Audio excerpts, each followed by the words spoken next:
शबीर का कहना है कि इंसान अपने गुनाहों पर पर्दा डालने के लिए किसी भी हद तक चला जाता है। डस्का में ऐसा ही एक वाकया पेश आया जिसने इंसानियत के सर शर्म से झुका दिए। ये डस्का में एक छोटे से गरीब गांव छांगा के एक घर का मंजर है।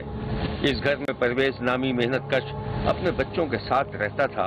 घर के आंगन में सुबह से शाम तक परवेज के अपने और महल्ले पड़ोस के बच्चे खूब खेल कूद में मसरूफ रहते और इस तरह एक रौनक सी लगी रहती थी। इस फुटेज को देखकर ये अंदाजा लगाना मुश्किल नहीं कि इस घर में किस दर्जे की गुर्बत हो सकती है।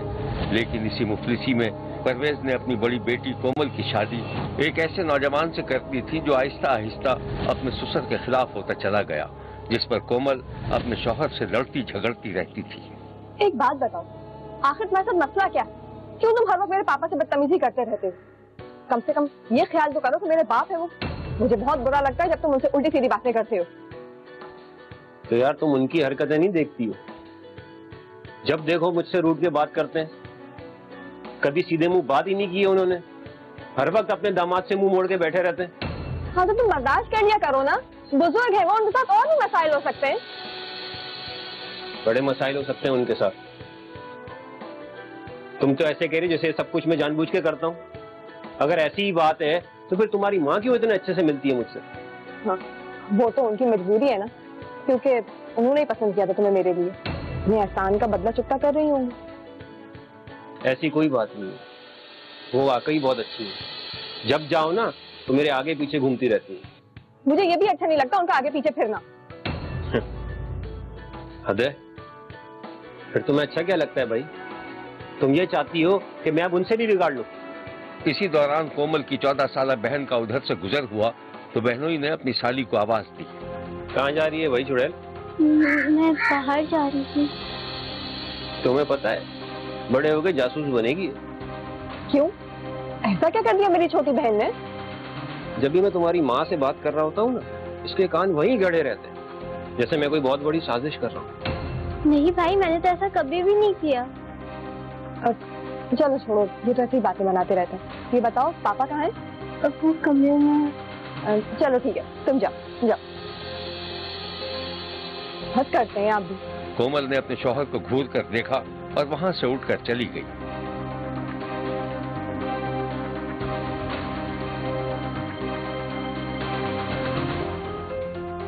परवेज की 2 बेटियां और 2 बेटे थे। अब सूरत हाल ये थी कि शादीशुदा कोमल, उसका शौहर और उसकी मां का एक ग्रुप सा बन गया था, जबकि दूसरे ग्रुप में कोमल का बाप और उसकी छोटी बहन सुंबुल भी शामिल थे। सुंबुल, उसका बाप, बेटी के शौहर से खुश नहीं थे। एक दिन शब्बीर ने देखा कि कोमल के माँ बाप आपस में झगड़ा कर रहे थे। बात सुनो जनाब, आपसे कह रहा हूं,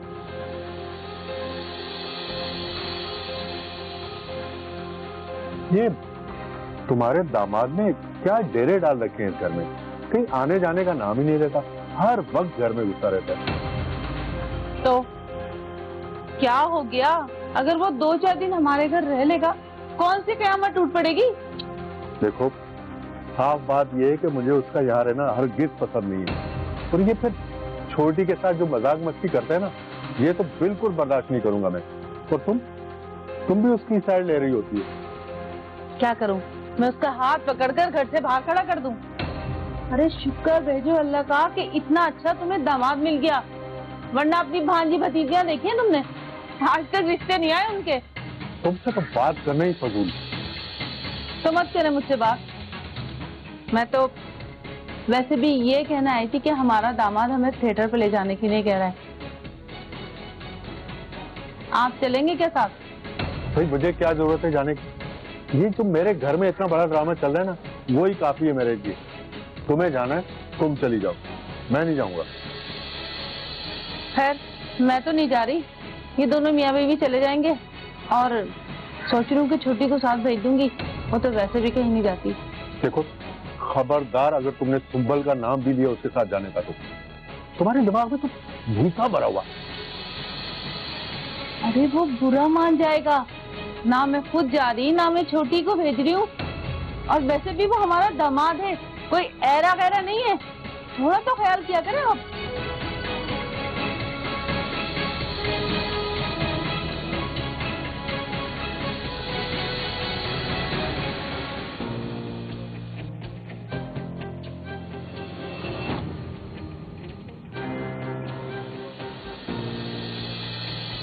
हाँ, अब्बा को भी बुला लो, बल्कि एक काम करते हैं, चाचा को भी बुला लो, ताया को भी बुला लो, पूरी पलटन साथ लेके चलते हैं। क्या बकवास कर रहे हैं? पापा क्यों जाएंगे साथ में? अभी बोलूंगा ना तो दुम मिलाते हुए आ जाएंगे। आपकी बकवास तो कभी खत्म होने का नाम ही नहीं लेती। जब देखो फजूल बकवास। लग गई ना मिर्ची? हाँ, लग गई मिर्ची। और अब मैं आपके साथ कहीं नहीं जा रही। क्या हो गया तुम लोगों को? किस बात का इतना शोर शराबा है? कोमल, मैं कुछ पूछ रही हूँ तुमसे, क्यों लड़ रहे हो तुम दोनों? ये मोहतरमा कह रही हैं कि अपने अब्बा को भी साथ लेके जाएंगी। क्यों झूठ बोल रहे हैं? मैंने ऐसा कब कहा? इसका हो गया दिमाग खराब। ऐसा करते हैं, मैं और तुम चलते हैं और छोटी को ले लेते हैं। छोटी कहीं नहीं जाएगी, उसको पापा ने मना किया। ये ना पूरा घराना पागल हो गया है, तीनों के तीनों। हम दोनों चलते हैं, चलो तुम। आप लोग को जाना, आप लोग जाएं। मैं कहीं नहीं जा रही आप लोग के साथ। शुक्रिया आपका, चलें।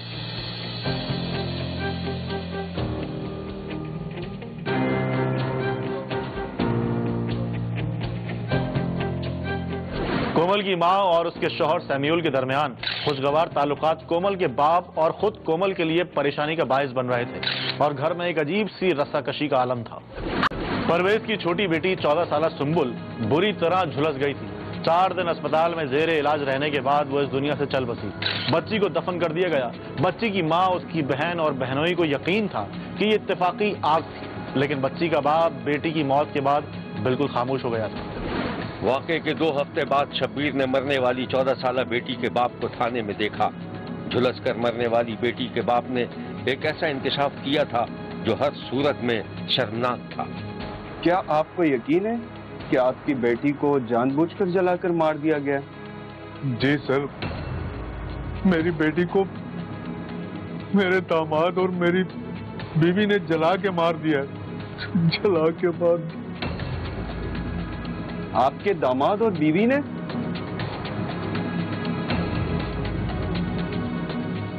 इस कहानी की मजीद तफसीलात हम आपको दिखाएंगे, लेकिन एक ब्रेक के बाद। कहीं जाइएगा मत, क्योंकि कोई देखे ना देखे, शब्बीर तो देखेगा। क्या आपको यकीन है कि आपकी बेटी को जानबूझकर जलाकर मार दिया गया? जी सर, मेरी बेटी को मेरे दामाद और मेरी बीवी ने जला के मार दिया। जला के मार। आपके दामाद और बीवी ने? ये आप कैसे कह सकते हैं? सर, मुझे जो इत्तलात मिली थी उसके मुताबिक यही है कि उन दोनों ने मिलकर जलाया है उसे, और बहुत बुरी तरह झुलस गई थी वो, बहुत बुरी तरह। शब्बीर ने देखा कि 14 साल सुंबुल का बाप इंकशाफात कर रहा था और पुलिस अफसर उसकी रिपोर्ट लिख रहा था। मेरे पड़ोसी ने खुद देखा और उसने मुझे बताया कि किस तरीके से मेरी बेटी को जलाया उन्होंने। पूरे बावर्ची खाने में वो मचलती रही। इसमें मेरी बीवी का पूरा हाथ है। मेरे दामाद के साथ मिली हुई थी वो। रिपोर्ट दर्ज कराई गई थी कि दामाद और सास के मुबैना ताल्लुकात थे और मरने वाली बच्ची मुबैना तौर पर चश्मदीद गवाह थी। इस इंकशाफ पर पुलिस ने दामाद और सास दोनों को गिरफ्तार कर लिया था। ये है मरने वाली बच्ची के बाप का बयान। इस वाकये के 2 हफ्ते के बाद शब्बीर ने मरने वाली 14 साल बेटी के बाप को थाने में देखा। झुलस कर मरने वाली बेटी के बाप ने एक ऐसा इंकशाफ किया जो हर सूरत में शर्मनाक था। और ये है मुबैना मुलजिम। बच्ची ना मेरी गल चल रही थी, ठीक है, उन्होंने ठहर गया 2 हफ्ते मैं लगे गया उस तो बाद माई ने क्या पेट्रोल लिया दो, पेट्रोल लिया धरिया और माई ने तराउन के और कुड़ी मगर टीली लगा छड़ी। पुलिस ने इस संदोहनाक वाकये के बारे में जो कुछ बताया था वो ये है। जब सुंबल का ब्रांड मर्डर जो पेट्रोल छिड़क आग लगा दी गई थी कुछ रोज कबल, तो हमें शक गुजरा उसकी वालदा पर। जब उसकी से तफ्तीश की तो हमने उसी वक्त उसको गिरफ्तार कर लिया था। जब उससे इंटरोगेशन की गई तो उसने बता दिया कि मैं अपने दामाद के साथ मिलकर रात के तरीके में 1-1:30 बजे उसको पेट्रोल छिड़क कर उसको आग लगा दी थी मैंने। फिर उसको दामाद को हमने गिरफ्तार किया। दामाद ने भी सारा फिर बता दिया कि मैंने अपनी सास के साथ मिलकर इसको आग लगा दी। शब्बीर ने डस्का में रूनुमा होने वाले मुबैना शर्मनाक वाक़े को एक नफ्सियाती कमजोरी और बेराह रवी से ताबीर किया है और मासूम बच्ची के मुबैना कत्ल में मुलव्विस मुल्जिमान को करारे वाकई सजा देने का मुतालबा किया है। हम सोए हुए थे और बेटी के ऊपर पेट्रोल फेंका गया और उसे आग लगा दी गई। उस आग से मैंने 2 बच्चे बहुत मुश्किल से निकाले हैं। आग और मजीद जो आग मेरी बेटी की जान ले गई। मेरी छोटी भैन ने मेरे खावन ने मजीद ਉਹਦੇ ਉੱਤੇ तेल छिड़क के ਉਹਨੂੰ ਅੱਗ ਲਾਈ ਹੈ। ਵਜ਼ੀਰੇ ਆਲਾ ਅੱਗੇ ਦਰਖਾਸਤ ਹੈ ਕਿ ਭਾਵੇਂ ਮੇਰਾ ਖਾਵਨ ਦਿਓ, ਸਾਨੂੰ ਇਨਸਾਫ ਚਾਹੀਦਾ। ਉਹਨੇ ਗਲਤ ਕੰਮ ਕੀਤਾ, ਉਹਨੂੰ सजा मिलनी चाहिए। शब्बीर ने भावलपुर में एक ऐसा वाकया देखा है जिसमें औरत ही औरत की दुश्मन निकली। जिस घर को घर के चिराग से आग लगी उसका सरबराह गरीब दिहाड़ीदार मजदूर था। शब्बीर ने एक दिन देखा कि नजमा नामी औरत घर के करीब बकरियां चराने वाले नसीर नामी नौजवान से बात कर रही थी। दोनों के अंदाज़े गुफ्तगू से लग रहा था कि वो एक दूसरे को पहले से जानते थे। ये तुम रोजाना आ जाती हो, तो तुम्हें कुछ कहता नहीं? कहेगा तो जब उसे कुछ पता चलेगा। और वैसे भी मुझे उसकी कोई फिक्र नहीं है। जब तुम उससे इतने ही बेजार हो तो उसे तलाक क्यों नहीं दे रही?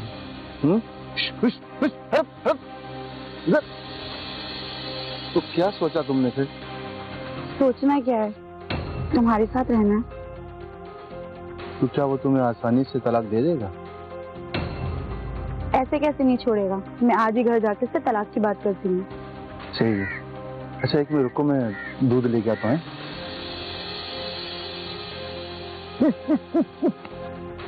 नसीर ने एक थैली निकालकर नजमा के हवाले कर दी और खुद बकरियों को हाँकता हुआ आगे बढ़ गया।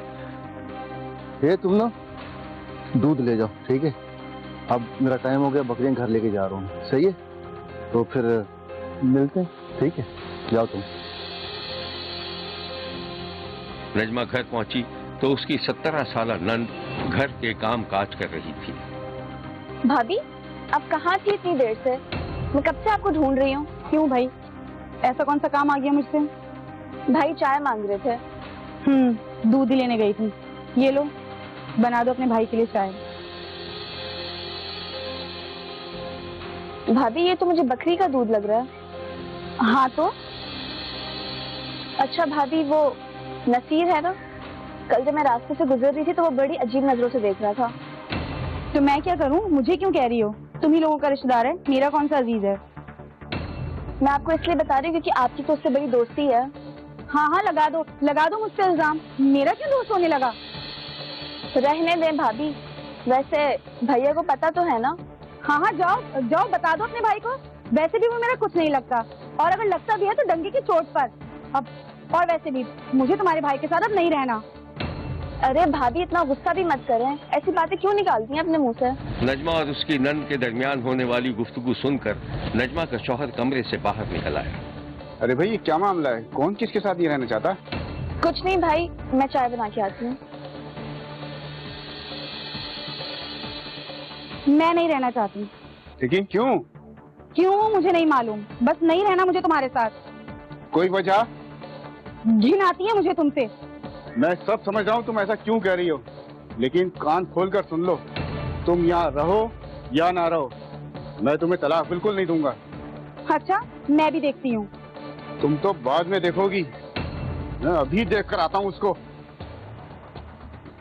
शब्बीर ने देखा कि नजमा का शौहर शदीद गुस्से के आलम में घर से बाहर निकल गया और उस जगह पहुंच गया जहां नसीर नामी नौजवान बकरियां चरा रहा था। तुझे मैंने कितनी बार कहा है, यहाँ बकरियां चराने मत आया कर। नहीं, ये जमीन क्या तेरे बाप की है क्या? हाँ, मेरे बाप की है। छोड़ कर बंद। मुझे पता है कि तू मेरी बीवी को बरकला रहा है। अबे तेरी बीवी बच्ची है क्या जो बरकला रहा हूं मैं? ज्यादा बकवास ना कर, यही गड़ा खोद के तुझे गाड़ दूंगा मैं। क्या तुमसे है?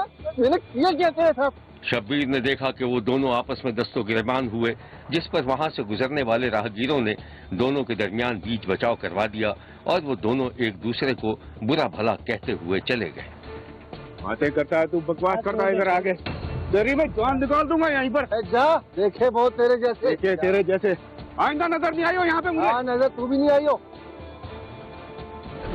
नजमा बीबी की 5 साल पहले दिहाड़ीदार मजदूर असगर से शादी हुई थी, जिससे उसके 2 बच्चे थे। शादी से पहले नजमा गांव के लड़के नसीर से प्यार करती थी और अब शादी के बाद भी उसने मिलना जुलना बंद नहीं किया था। नजमा को जब मालूम हुआ कि उसके शौहर को सारे मामले का पता चल गया है तो वो ढिठाई पर उतर आई थी और शौहर से तलाक का मुतालबा कर रही थी। तलाक ना देने पर नजमा परेशान थी।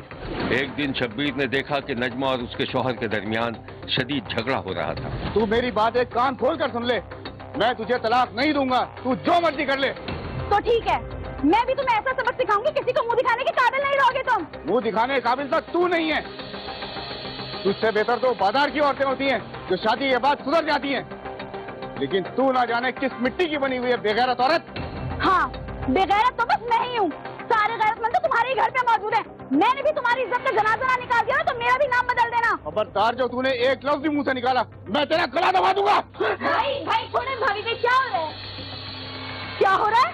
जैसे तुम्हें तो कुछ मालूम ही नहीं है। अपने भाई से बोला अभी सिर्फ तलाक दे, मुझे नहीं रहना, मुझे तुम्हारे भाई के साथ। तू बीच में मत आ, बीच में मत आ तू। आज इसकी असल सूरत खुलकर सामने आ गई है। मैं इसे ऐसा सबक सिखाऊंगा कि ये जिंदगी भर याद रखेगी। निकल जाए यहाँ से, आवारा औरत। नहीं निकलूंगी, तलाक दो फिर जाऊंगी, मुझे तलाक चाहिए। भाई ये भाभी क्या बोल रही हैं? तुझे नहीं पता इस बेगैरत औरत ने मेरी जिंदगी अजाब बना के रख दी है। हाँ, इतने अजाब कर दी तो दे दो ना तलाक, क्यों नहीं दे रहे? जहन्नुम बन के रह गई है मेरी जिंदगी। मुझे तलाक दो, चली जाऊंगी तुम्हारे घर से। मैं तेरा खून पी जाऊंगा किसी दिन। शब्बीर ने देखा कि झगड़ा खतरनाक हद तक बढ़ चुका था और नजमा जख्मी नागन की तरह पेचोताप खा रही थी। दो तलाक बना लो जिंदगी, दो तलाक मुझे। जिंदगी मेरी अजाब बना के रख दी है, जीवन कर रही है। सारा दिन का मैं थका आ रहा हूँ, आते ही मेरी जिंदगी अजाब बना के रख देती है। तुमने मेरी जिंदगी कर दी है, क्यों नहीं देते तलाक? दो तलाक। दुनिया की औरतें घर में इंतजार करती हैं कि हमारा मर्द आएगा, हम उसको खाना देंगे, पानी देंगे। घर में आते ही लड़ना शुरू कर देती है ये औरत। होता है वो मर्द ऐसा होता है, क्यों नहीं देते तलाक? तलाक को निकाल दो, दे दो तलाक। मुझे इतनी बुरी हो तो क्यों रखा हुआ है अपने घर में? मामलात आखिरी हद तक पहुंच गए थे और अब नजमा के लिए अपने शौहर से जान छुड़ाने का वाहिद रास्ता ये था कि वो उसकी जान ले ले। शब्बीर ने देखा कि नजमा मुबैना तौर पर अपने आशना के साथ किसी साजबाज में मसरूफ थी। बोलो हाँ या नहीं। मगर ये कैसे मुमकिन है? मुझे कुछ नहीं मालूम, मैं रात में तुम्हारा इंतजार करूंगी और अगर तुम नहीं आए ना, तुमने बुज़दिली दिखाई तो मैं खुदकुशी कर लूंगी। अरे अरे अरे बात तो सुनो। अरे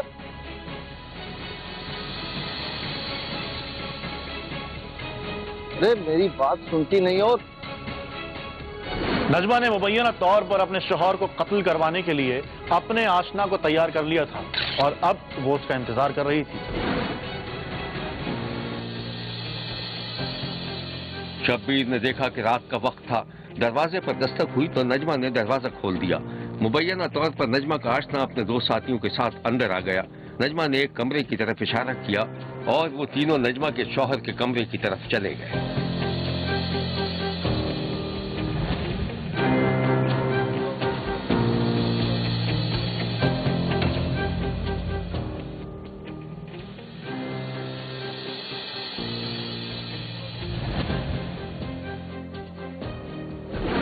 उस रात मुबैना तौर पर नजमा के कहने पर उसकी आशना ने अपने साथियों के साथ मिलकर नजमा के शौहर पर बदतरीन तशद्दुद किया और मुबैना तौर पर जिस्म के हसास हिस्सों को भी नुकसान पहुंचाया। मुल्जिमान को जब यकीन हो गया कि नजमा का शौहर मर चुका है तो वो रात के अंधेरे में कमरे से निकले तो उनकी नजर नजमा की 17 साला नन पर पड़ी जो एक कोने में खौफ के मारे छुपी हुई थी। शब्बीर ने देखा कि मुल्जिमान 17 साला नन को बाहर खींच रहे थे।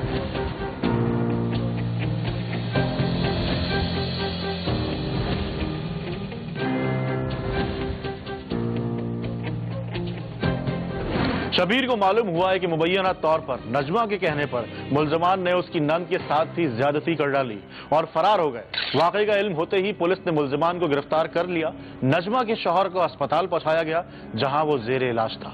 इस अफसोसनाक वाकये के बारे में पुलिस ने शब्बीर को जो कुछ बताया था वो ये है। जब ये इतला मसूल हुई तो सीनियर अफसरान भी जाए वक़ूआ पर पहुंचे। साइंटिफिक इन्वेस्टिगेशन के लिए PFSA की टीम जो हैं वो भी फौरी पहुंची। तमाम एविडेंस कलेक्ट की गई। विक्टिम के बयान पर जिस तरह उसने बयान दिया उसका मुकदमा दर्ज किया गया। शबो रोज़ मेहनत करके 4 रोज़ के अंदर अंदर 3 मुलजमान जो हैं वो गिरफ्तार किए गए हैं। इसमें इसकी एक खातून है नजमा, जो जिसका इसमें मरकज़ी किरदार है, जो वकूआ करवाने वाली है, और एक मुलजम जो नसीर है वो गिरफ्तार है। वसीम गिरफ्तार है। वसीम को जो है उसको हम आइडेंटिफिकेशन परेड के लिए जो उसका रिमांड ले लिया है, उसकी शनाख्त परेड होगी। जब ये अंदर घर में दाखिल हुए हैं उस वक़्त इनकी नीयत में फतूर आया, यह इनका पहले ही इरादा था। लेकिन जो खातून है अपना जो गिरफ्तार हुई है नजमा, उसने बड़ी मनसूबाबंदी से ये वकूआ करवाया और फिर एक बच्ची के साथ इन्होंने ज्यादती की। ये हमारे लिए एक चैलेंज से कम नहीं था। ये है वो औरत जिसने मुबैना तौर पर अपने शौहर को आशना से कत्ल करवाने की कोशिश की थी। शब्बीर ने भावलपुर में पेश आने वाले इस शर्मनाक और सफ़ाकाना वाक़े की शदीद मजम्मत की है और मुल्जिमान को इबरतनाक सजा देने का मुतालबा किया है। देखते रहिए, क्योंकि कोई देखे न देखे, शब्बीर तो देखेगा। शब्बीर ने मियां चुन्नू में एक ऐसी शादीशुदा औरत को देखा है जो अपने शौहर की निगाहों में मशकूक थी, और ये किस्सा इंतहाई अफसोसनाक है। शब्बीर ने एक दिन देखा कि एक औरत घर के आंगन में घास फूस को चूल्हे में डालकर आग जला रही थी। अभी वो खाना पकाने की तैयारी ही कर रही थी कि अचानक एक आवाज ने उसे चौंका दिया।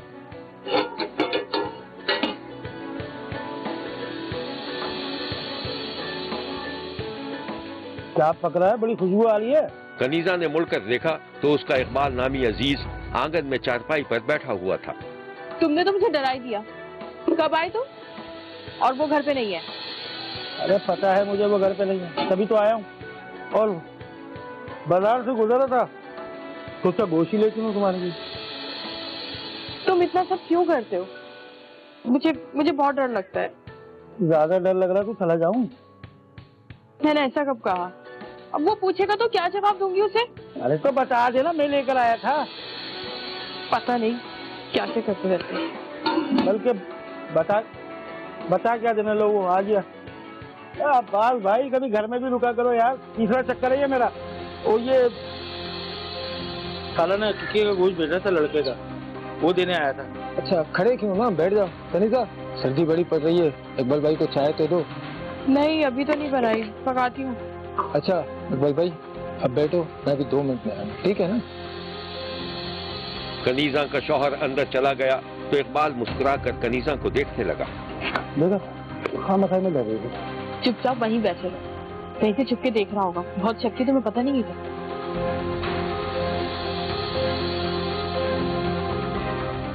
और सुनाओ इकबाल, सब खैरियत है ना? अल्लाह का एहसान, अल्लाह पाक का बहुत करम। अच्छा कनीजा चाय तो दो। हाँ देती हूँ।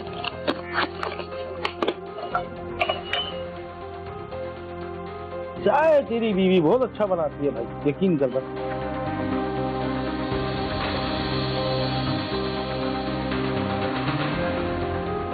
वाह हाँ यार, चाय तो वाकई बड़ी अच्छी बनाती है।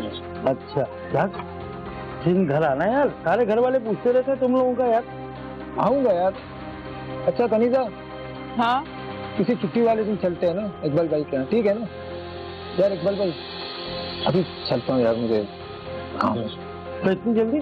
हाँ यार। इकबाल जा रहा था और गुलाम अब्बास कनीजा को मानी खेज जहरीली मुस्कुराहट के साथ देख रहा था। इकबाल और गुलाम अब्बास आपस में अजीज थे। कनीजा गुलाम अब्बास की बीवी थी। कनीजा के शौहर को शुबा था कि उसकी बीवी ने इकबाल से दोस्ती कर रखी थी और वो बाकायदा अपनी बीवी की जासूसी करने लगा था और अक्सर दोनों के दरमियान लड़ाई झगड़ा भी होने लगा था। एक दिन शब्बीर ने देखा कि कनीजा का शौहर शदीद गुस्से में था और चीजें उठा कर फेंक रहा था। ये क्या कर रहे हो? ये क्यों फेंक रहे हो सामान? हट जाओ मेरे सामने से, मैं तुम्हें भी उठा के पटक दूंगा, जला दूंगा तुम्हें मैं। क्यों? मैंने क्या किया है? क्यों इतना गुस्सा कर रहे हो? तो क्यों कर रहे हो? बेशरम, मैं तुम्हारा शौहर हूँ, क्या कमी है मुझ में? क्यों इधर उधर हर जगह? ये देखो तुम ना मुझ पर इतने बड़े बड़े इल्जाम मत लगाओ, तुमको मैं बता रही हूँ। इल्जाम नहीं लगाओ, आंखों देख के मक्खी निकाल लूं। क्या कर रहा था वो यहाँ? क्यों आता है वो यहाँ? मुझे क्या पता क्यों आता है? तुमसे तो मिलने आया था वो। देखता हूँ ना मैं, तुम्हारे भाई को बताता हूँ। मैं देखता हूँ कितने गैरतमंद है, या पूरे खानदान ही बेगैरत है। खुदा के लिए रहम करो मुझ पर। क्या कर रहे हो तुम? कनीजा हाथ जोड़ती रह गई, लेकिन उसका शौहर घर से बाहर निकल गया। शौहर के जाते ही कनीजा ने अपने मुबैयना आशना को फोन कर दिया। हेलो हेलो, हाँ कितनी घबराई हुई क्यों? क्या हो गया? उसने हंगामा खड़ा कर दिया। कल उसने तुम्हें घर से निकलते हुए देख लिया। अच्छा, तू परेशान मत हो, मैं उसको फोन करता हूँ। मैं दिमाग ठिकाने लगाता हूँ उसका भी। बंद कर फोन को। नहीं, तुम कुछ नहीं करना, वरना उसको पता चल जाएगा कि मैंने तुम्हें बताया है। एक बार वो मुझे जान से मार देगा, मुझे बहुत डर लग रहा है। अरे मैं कह रहा हूँ ना, तू फोन बंद कर, मैं संभाल लूंगा सब।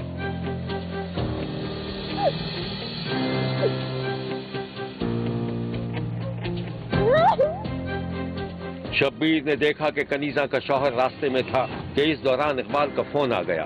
इकबाल ने इस तरह बात की जैसे उसे किसी बात का पता ही ना हो।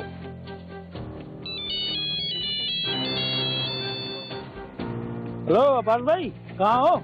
क्यों, कनीजा ने तुम्हें कुछ नहीं बताया? नहीं यार, उससे तो मेरी तकरीबन 2 महीने हो गए, बातचीत ही नहीं हुई है। कोई खैरियत? क्या हुआ? हाँ सब ठीक है। तुम्हारे मामू के घर जा रहा हूँ, अगर टाइम है तो वहाँ आ जाना, मुलाकात हो जाएगी। अबे यार, आज तो मैं जाता, लेकिन मामू तो मेरी शक्ल ही नहीं देखना चाहता यार। तू एक काम कर, तू होके आ जा मामू के घर से, फिर मुलाकात करते हैं।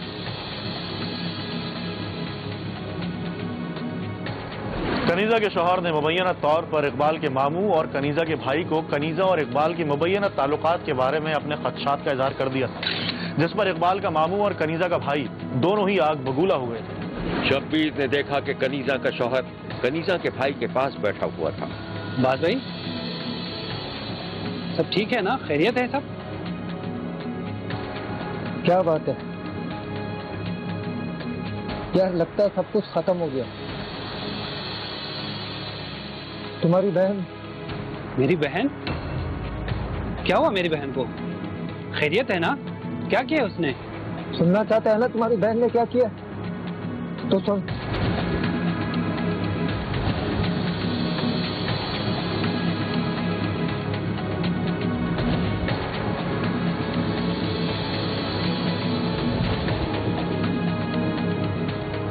बस बात भाई, अगर ये बात सच हुई तो मैं अपने इन हाथों से गला दबा दूंगा। अगर तुम्हें मेरी बात पर यकीन नहीं है ना, तो मैं तुम्हें सबूत ला के दूंगा। सबूत की जरूरत नहीं मुझे, कहीं मुंह दिखाने के काबिल नहीं छोड़ा मुझे। देख लूंगा मैं। जाए आप, अकेला छोड़ दे मुझे।